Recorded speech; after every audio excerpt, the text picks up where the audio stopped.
Hello friend, स्वागत है एक बार फिर से ट्रिकी कंपटीशन नामक स्टडी चैनल में। आज हम बात करने जा रहे हैं भारतीय संसद के बारे में।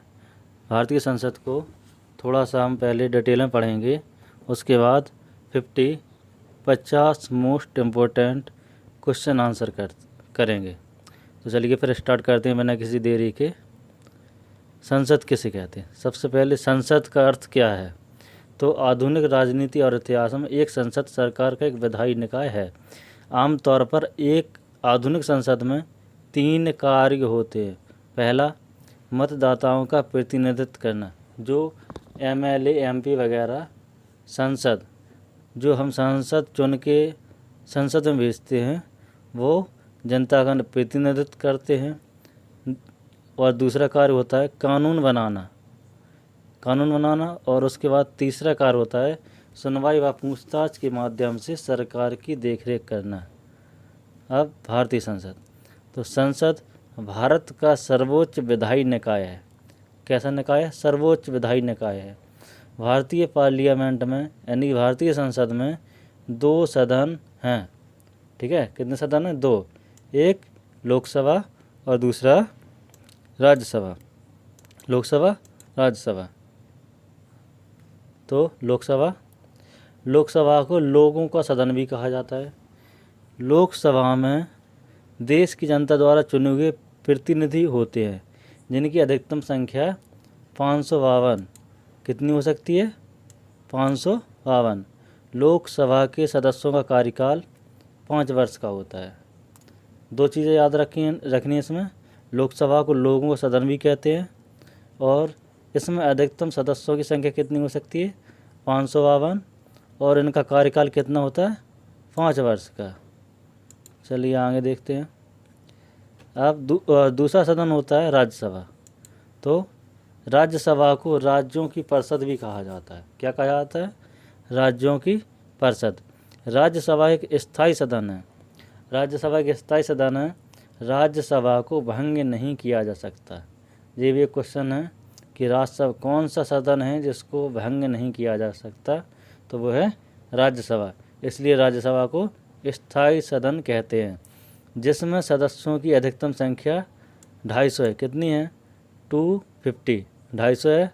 राज्यसभा के सदस्यों का कार्यकाल कितने वर्ष का होता है? 6 वर्ष का होता है। कितने वर्ष के लिए निर्वाचित किए जाते हैं? 6 वर्ष के लिए किए जाते हैं, या मनोनीत किए जाते हैं। निर्वाचित या मनोनीत किए जाते हैं, जिनके 1/3 1/3 सदस्य प्रत्येक 2 वर्ष में सेवानिवृत्त हो जाते हैं। ये भी याद रखना है। 2 वर्ष में कितने सदस्य सेवानिवृत्त हो जाते हैं? 1/3। ठीक है। भारतीय संविधान के अनुसार राष्ट्रपति देश का सर्वोच्च नागरिक होता है। देश का सर्वोच्च नागरिक कौन होता है? राष्ट्रपति होता है। देश का राष्ट्रपति सर्वोच्च नागरिक होता है। ये भी क्वेश्चन आता है। देश के राष्ट्रपति के पास संसद के दोनों में से किसी भी सदन को बुलाने या स्थगित करने अथवा लोकसभा को भंग करने की शक्ति है। जो राष्ट्रपति होता है वो दोनों सदनों में से किसी भी सदन को बुला सकता है, उसकी पावर रहती है, या स्थगित कर सकता है यानी कि सदन को रोक सकता है, अथवा लोकसभा को भंग कर सकता है। लोकसभा एक अस्थायी सदस्य है जिसको भंग किया जा सकता है, और राज्यसभा एक स्थायी सदन है जिसको भंग नहीं किया जा सकता। भारतीय संसद का संचालन कहाँ होता है? संसद भवन में होता है। कहाँ? संसद भवन है, जो कि देश की राजधानी नई दिल्ली में स्थित है। संसद भवन कहाँ है? नई दिल्ली में। चलिए आगे देखते हैं। पहला क्वेश्चन है अपना, साधारण विधेयक से संबंधित गतिरोध को दूर करने के लिए संसद के दोनों सदनों की संयुक्त बैठक कौन बुलाता है? 2 सेकंड है आपको आंसर करने के लिए। तो सही आंसर है राष्ट्रपति। संयुक्त बैठक कौन बुलाता है? राष्ट्रपति। अगला क्वेश्चन देखते हैं। लोकसभा व राज्यसभा की संयुक्त बैठक कब होती है? जल्दी से आंसर कीजिए। तो संयुक्त बैठक कब होती है? लोकसभा एवं राज्यसभा में मतभेद होने पर। जब लोकसभा और राज्यसभा में किसी विधेयक को लेकर मतभेद रहता है तब संयुक्त बैठक होती है। अगला क्वेश्चन है, संसद के दोनों सदनों के साथ साथ बैठने पर निम्न होता है। तो पहला ऑप्शन भारत के उपराष्ट्रपति का चुनाव, बी ऑप्शन संविधान संशोधन बिल को स्वीकार करना, या एक बिल जिस पर दोनों सदन सहमत न हो उस पर विचार करना और पास होना, चौथा भारत के राष्ट्रपति का चुनाव होना। जल्दी से आंसर कीजिए। तो सही आंसर है एक बिल जिस पर दोनों सदन सहमत न हो उस पर विचार करना और पास होना। अगला क्वेश्चन देखते हैं, यदि किसी सामान्य विधेयक पर राज्यसभा और लोकसभा के बीच गतिरोध आता है तो उसका समाधान कौन करता है? जल्दी से आंसर कीजिए। तो उसका समाधान किस में होता है? संसद के संयुक्त सत्र में। जब लोकसभा और राज्यसभा के बीच मतभेद रहता है तो उसका समाधान कहाँ होता है? संयुक्त सत्र में। अगला क्वेश्चन, भारत के संसदीय इतिहास में अभी तक कितनी बार संयुक्त बैठक बुलाई गई है? 2 सेकंड का समय है, आंसर कीजिए। तो सही आंसर है 3 बार। अभी तक स्वतंत्रता के बाद से अभी तक 3 बार संयुक्त बैठक बुलाई गई है। अगला क्वेश्चन देखते हैं, क्या राष्ट्रपति या उपराष्ट्रपति कभी संयुक्त बैठक की या संयुक्त अधिवेशन की अध्यक्षता करते हैं? पहला ऑप्शन है हाँ, दूसरा कभी नहीं, तीसरा यदि संसद ऐसा चाहे, चौथा इनमें से कोई नहीं। तो जल्दी से आंसर कीजिए। तो सही आंसर है कभी नहीं, क्योंकि संयुक्त अधिवेशन की अध्यक्षता लोकसभा का अध्यक्ष करता है। अगला क्वेश्चन देखते हैं, संसद के दोनों सदनों के संयुक्त अधिवेशन की अध्यक्षता कौन करता है? तो ए ऑप्शन है राष्ट्रपति, बी उपराष्ट्रपति, सी प्रधानमंत्री, डी लोकसभा अध्यक्ष। आंसर कीजिए जल्दी से।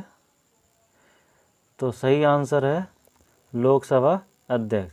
अभी पिछले क्वेश्चन में हमने आपको बताया था कि संयुक्त अधिवेशन की अध्यक्षता कौन करता है? लोकसभा अध्यक्ष। अगला क्वेश्चन देखते हैं, संसद के संयुक्त बैठक को कौन संबोधित करता है?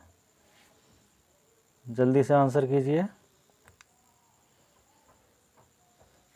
तो सही आंसर है डी, संयुक्त अधिवेशन को कौन संबोधित करता है?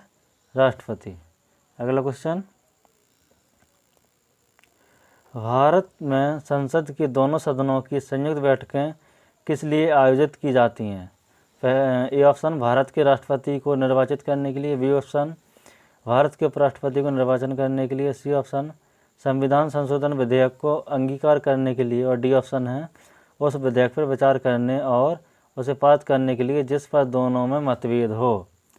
तो सही आंसर है डी, उस विधेयक पर विचार करने के लिए जिस पर दोनों सदनों पर मतभेद हो। अगला क्वेश्चन, संसद के संयुक्त अधिवेशन में विधेयक पारित होता है। 2 सेकंड का समय है। ऑप्शन पहला है दोनों सदनों के कुल सदस्यों के सामान्य बहुमत द्वारा, दोनों सदनों के कुल सदस्यों के 2/3 बहुमत द्वारा, दोनों सदनों के कुल उपस्थित या मतदाता सदस्यों के सामान्य बहुमत द्वारा, डी ऑप्शन है दोनों सदनों के कुल उपस्थित तथा मतदाता सदस्यों के 2/3 बहुमत द्वारा। 2 सेकंड जल्दी से आंसर कीजिए। तो सही आंसर है अपना सी ऑप्शन, दोनों सदनों के कुल उपस्थित तथा मतदाता सदस्यों के सामान्य बहुमत द्वारा। अगला क्वेश्चन देखते हैं, संविधान संशोधन प्रस्ताव के संबंध में दोनों सदनों में मतभेद होने की स्थिति में क्या होता है? ए ऑप्शन लोकसभा की इच्छा अनुसार पारित होता है, बी ऑप्शन राज्यसभा की इच्छा अनुसार पारित होता है, सी ऑप्शन संयुक्त अधिवेशन में फैसला होगा, डी ऑप्शन प्रस्ताव गिर जाएगा। जल्दी से आंसर करिए। तो सही आंसर है प्रस्ताव गिर जाएगा। क्या होगा? प्रस्ताव गिर जाएगा। अगला क्वेश्चन देखते हैं। संसद की कार्यवाही सूची में प्रथम विषय होता है। तो कार्यवाही सूची में प्रथम विषय कौन सा होता है? ए ऑप्शन शून्यकाल, बी ऑप्शन प्रश्नकाल, सी ऑप्शन ध्यानाकर्षण प्रस्ताव, डी ऑप्शन स्थगन प्रस्ताव। जल्दी से आंसर। तो सही आंसर है प्रश्नकाल। संसद की कार्यवाही सूची में प्रथम विषय होता है, कौन सा होता है? प्रश्नकाल। अगला क्वेश्चन है, कौन सी प्रथा संसदीय प्रणाली को भारत की देन है? मतलब कौन सी जो व्यवस्था है संसद में वो भारत की देन है? तो ए ऑप्शन शून्यकाल, बी ऑप्शन कटौती प्रस्ताव, सी ऑप्शन स्थगन प्रस्ताव, डी ऑप्शन मंत्रालयों की मांगों का गिलेटिन किया जाना। तो सही आंसर है शून्यकाल। शून्यकाल जो है वो भारत की देन है। अगला क्वेश्चन देखते हैं। संसद के किसी सदस्य की सदस्यता तब समाप्त समझी जाती है यदि वह बिना सदन को सूचित किए अनुपस्थित रहता है। तो कितने दिन अनुपस्थित रहता है? तो ए ऑप्शन है 60 दिन, बी ऑप्शन है 90 दिन, सी ऑप्शन है 120 दिन, डी ऑप्शन है 150 दिन। तो सही आंसर है 60 दिन। यानी कि अगर संसद का कोई भी सदस्य 60 दिन यानी 2 महीने अनुपस्थित रहता है तो उसकी सदस्यता समाप्त की जाती है। अगला क्वेश्चन, एक वर्ष में कम से कम कितनी बार संसद की बैठक होना आवश्यक है? कितनी बार? ये ऑप्शन है 1 बार, बी ऑप्शन 2 बार, सी ऑप्शन 3 बार और डी ऑप्शन है 4 बार। जल्दी से आंसर कीजिए। तो सही आंसर है बी 2 बार। एक वर्ष में संसद की कम से कम 2 बार बैठक होनी जरूरी है। अगला क्वेश्चन है, भारतीय संसद की दोनों सदनों की संयुक्त बैठक किस संबंध में होती है? तो संयुक्त बैठक किस संबंध में होती है? ए ऑप्शन संविधान संशोधन विधेयक, बी ऑप्शन वित्त विधेयक, सी ऑप्शन साधारण विधेयक और डी ऑप्शन है भारत के उपराष्ट्रपति का निर्वाचन। तो सही आंसर है सी साधारण विधेयक। अगला क्वेश्चन है, भारत के संविधान में से क्या कथित है? पहला, राष्ट्रपति संसद के किसी भी सदन का सदस्य नहीं होगा। दूसरा, संसद राष्ट्रपति और 2 सदनों से मिलकर बनेगी। निम्न कोटि में से सही उत्तर चुनिए। तो सही उत्तर है डी, केवल दूसरा। यानी कि जो संसद होती है वो राष्ट्रपति और राज्यसभा और लोकसभा से मिलकर बनती है। अगला क्वेश्चन, निम्न विधेयकों में से किसका एक भारतीय संसद के दोनों सदनों द्वारा अलग अलग विशेष बहुमत से पारित होना आवश्यक है? ये ऑप्शन साधारण विधेयक, बी धन विधेयक, सी वित्त विधेयक, डी संविधान संशोधन विधेयक। तो सही आंसर है डी संविधान संशोधन विधेयक। संविधान संशोधन विधेयक है जो उसे लोकसभा में भी बहुमत के साथ पारित होना जरूरी है और राज्यसभा में भी। अगला क्वेश्चन देखते हैं, संसद के वेतन का निर्णय कौन करता है? संसदों के वेतन का निर्णय कौन करता है? ए ऑप्शन संसद, बी केंद्रीय मंत्रिपरिषद, सी राष्ट्रपति और डी लोकसभा। तो सही आंसर है ए संसद। सांसदों के वेतन का निर्णय कौन करता है? संसद। अगला क्वेश्चन देखते हैं, संसद के कुल सदस्यों का कितना भाग वैधानिक चैम्बर की मीटिंग बुलाने के लिए आवश्यक गणपूर्ति है या कोरम है? गणपूर्ति कोरम है। तो ये ऑप्शन है 1/10 भाग, बी 1/6 भाग, सी 1/4 भाग और डी 1/3 भाग।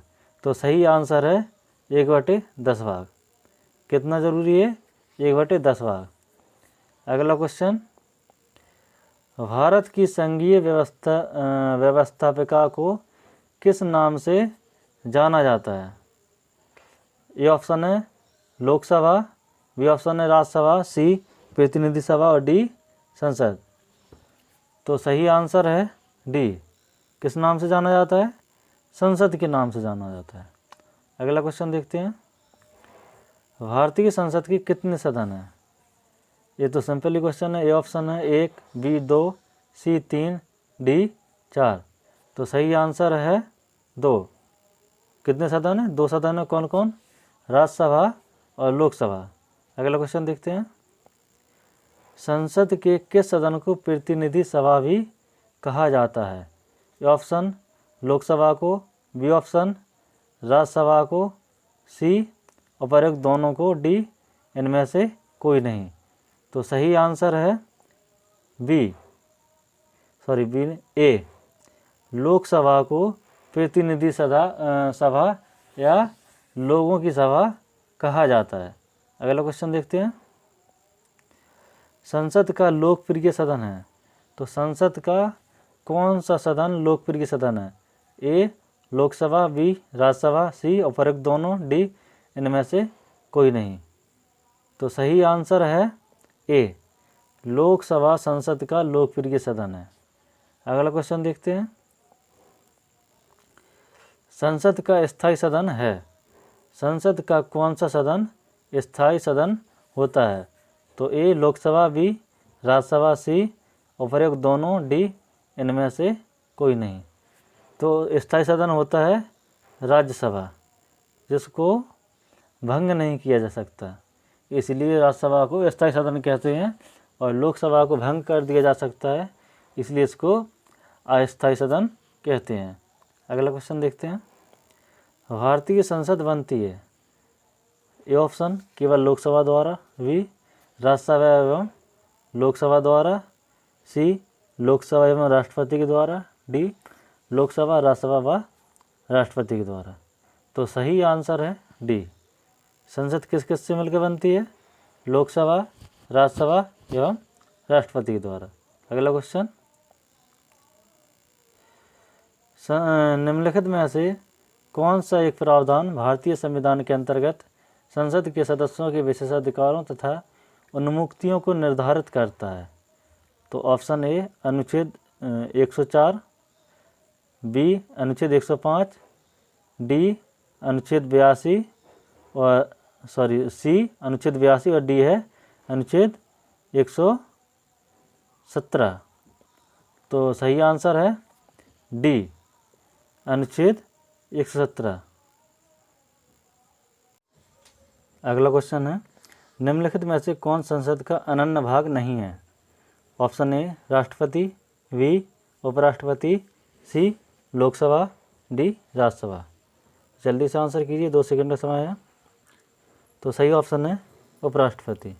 उपराष्ट्रपति संसद का अनन्य भाग नहीं होता है। अगला क्वेश्चन देखते हैं, भारत के संविधान में कहा गया है कि भारत की संसद के 3 अंग होते हैं।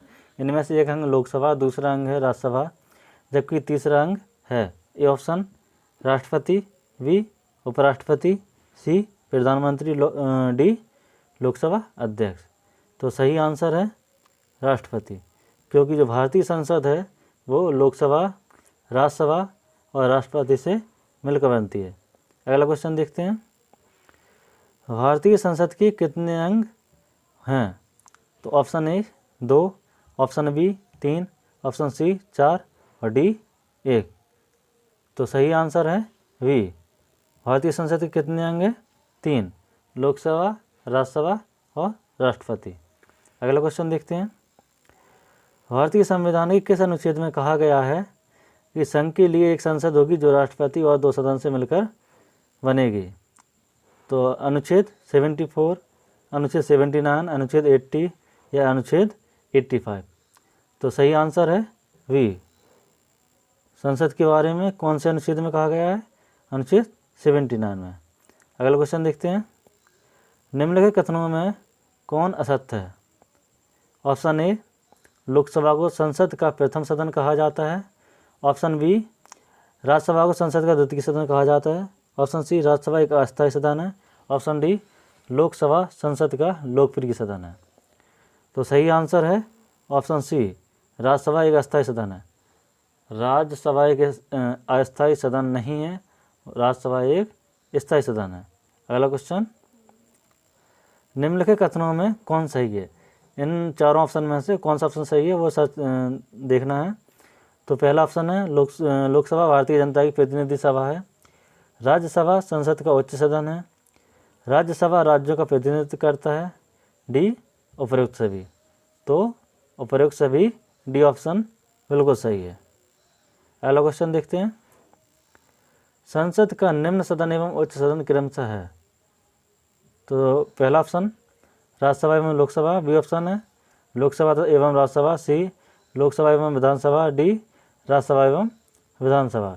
तो सही आंसर है बी ऑप्शन लोकसभा एवं राज्यसभा। लोकसभा को निम्न सदन कहा जाता है और राज्यसभा को उच्च सदन कहा जाता है। अगला क्वेश्चन देखते हैं। संसद को भंग करने के लिए कौन सक्षम है? ऑप्शन ए राष्ट्रपति, बी उपराष्ट्रपति, सी प्रधानमंत्री और डी राज्यपाल। तो सही ऑप्शन है राष्ट्रपति। संसद को कौन भंग कर सकता है? राष्ट्रपति। अगला क्वेश्चन देखते हैं। भारतीय संसद की संप्रभुता प्रतिबद्ध है। ऑप्शन ए भारत के राष्ट्रपति की शक्तियों से, बी न्यायिक समीक्षा से, सी विपक्षी दल के नेताओं से और डी भारत के प्रधानमंत्री की शक्तियों के। तो सही आंसर है बी न्यायिक समीक्षा से।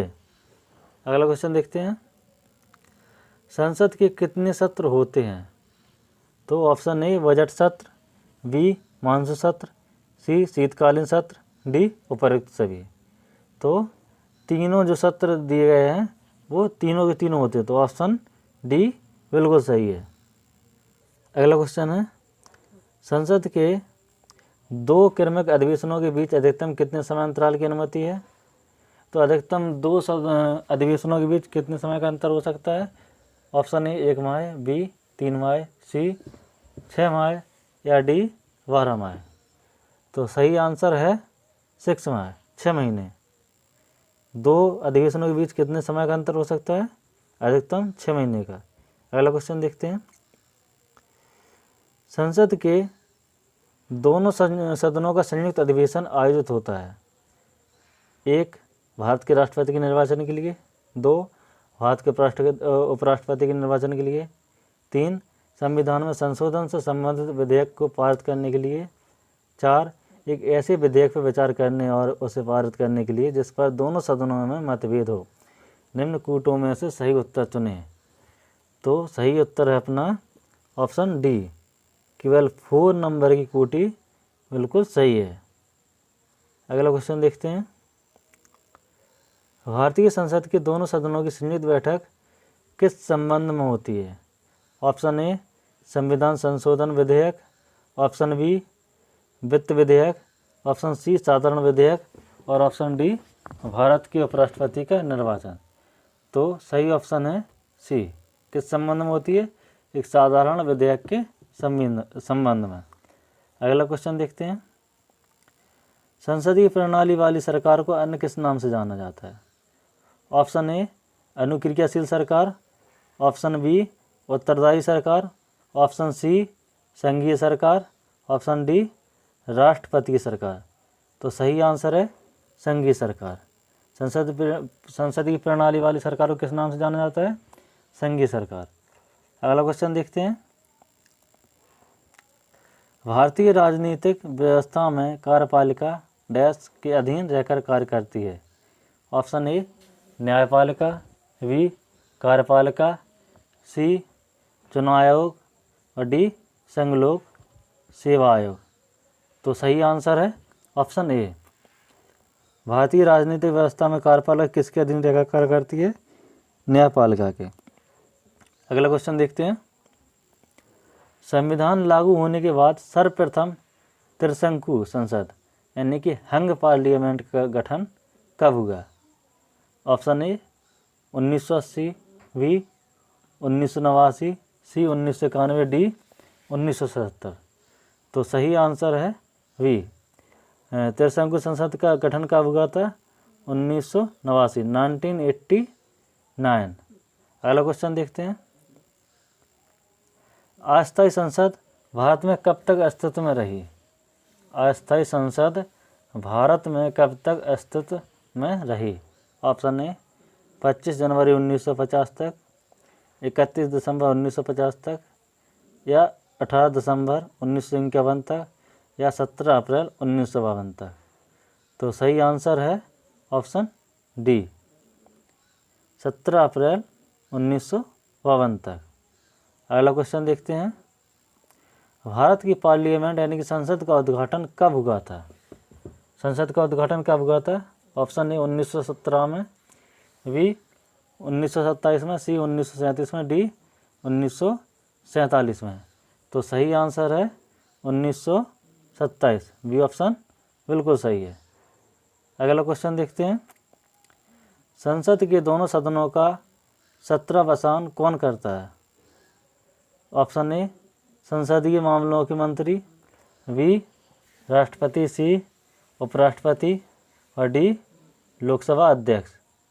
तो सही आंसर है ऑप्शन बी राष्ट्रपति। कौन करता है? राष्ट्रपति। अगला क्वेश्चन है। संसद के किन सदस्यों को गैर सरकारी सदस्य कहा जाता है? ऑप्शन ए विरोधी दल के सांसदों को, बी मंत्री के अलावे अन्य प्रत्येक सांसद को, सी कैबिनेट मंत्री के अलावे अन्य सभी सांसद को, डी निर्दलीय सांसद को। तो सही आंसर है बी मंत्री के अलावे अन्य प्रत्येक सांसद को, मंत्री के अलावा अन्य प्रत्येक सांसद को गैर सरकारी सदस्य कहा जाता है। अगला क्वेश्चन देखते हैं।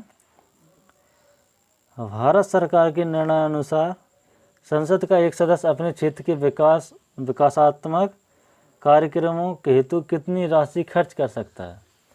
संसद का एक सदस्य अपने क्षेत्र में कितनी राशि खर्च कर सकता है? ऑप्शन ए 1 लाख रुपये, बी 10 लाख रुपये, सी 1 करोड़ रुपये, और डी 5 करोड़ रुपये। तो सही आंसर है ऑप्शन डी, कितना खर्च कर सकता है? 5 करोड़ रुपये। अगला क्वेश्चन देखते हैं। किसी संसद सदस्य की अयोग्यता के संदर्भ में निर्णय कौन करता है? तो ऑप्शन ए अध्यक्ष, बी अध्यक्ष या सभापति, सी राष्ट्रपति, और डी उपरोक्त में से कोई नहीं। तो सही आंसर है ऑप्शन सी। कौन करता है? राष्ट्रपति। योग्यता अयोग्यता के संदर्भ में निर्णय कौन करता है? राष्ट्रपति। इसी के साथ आज की वीडियो में बस इतना ही। अगर आपको वीडियो पसंद आया हो तो वीडियो को लाइक करें, अपने दोस्तों और फैमिली के साथ शेयर करें, और अगर चैनल को सब्सक्राइब नहीं किया हो तो सब्सक्राइब करें, और हमारे वीडियो में जो भी कमी हो या कोई गलती हो तो उसे कमेंट में ज़रूर बताएं। अगर आप लोग हमें कुछ राय देना चाहते हो या कुछ कमी जो हमारी तरफ से हो रही हो वो बताना चाहते हो तो कमेंट कर सकते हैं, या फिर हमारी ईमेल आईडी पर ईमेल कर सकते हैं। अगर आप लोग हमें हमारी कमी बताएंगे तो हमें बहुत खुशी मिलेगी। Thank you.